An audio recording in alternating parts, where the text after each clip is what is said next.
25th Amendment isn't supposed to show up like this, but it just did. Not because a president collapsed, not because power quietly transferred, but because a line that almost never gets crossed just was. The question ricocheting through Washington right now is simple. Has the 25th Amendment been invoked today?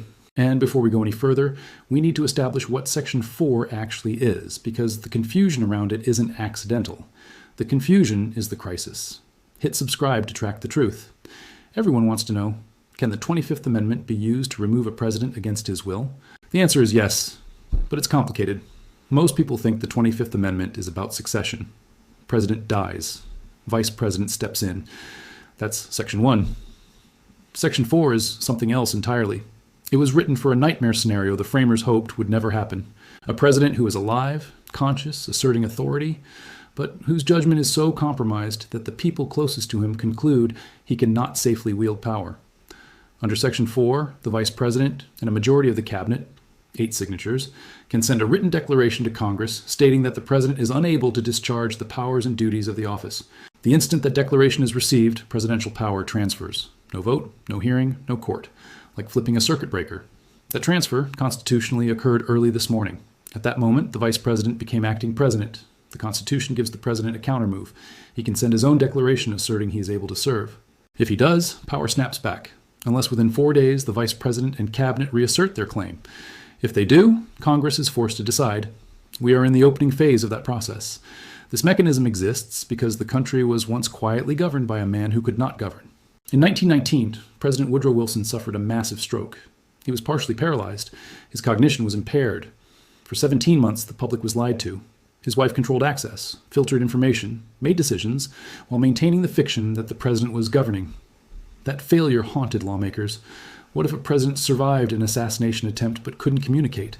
What if a heart attack occurred during a nuclear crisis? The 25th Amendment was ratified in 1967 to prevent that ever happening again, but there was an assumption baked into it. Good faith. The framers assumed no president would ever dare test the Constitution this way, and that brings us to the problem no one planned for. If presidential power transfers the instant the declaration is delivered, can the president still fire the cabinet members who signed it? Do their signatures stop counting once they re-terminated? Or did they stop being his subordinates the moment power transferred?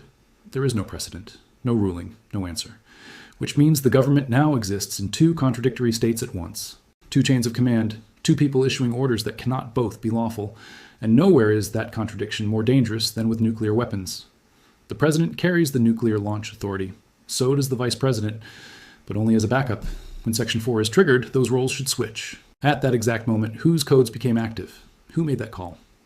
That decision runs through the National Military Command Center, and according to sources, senior military leadership is locked in deliberations over a question they have never had to answer.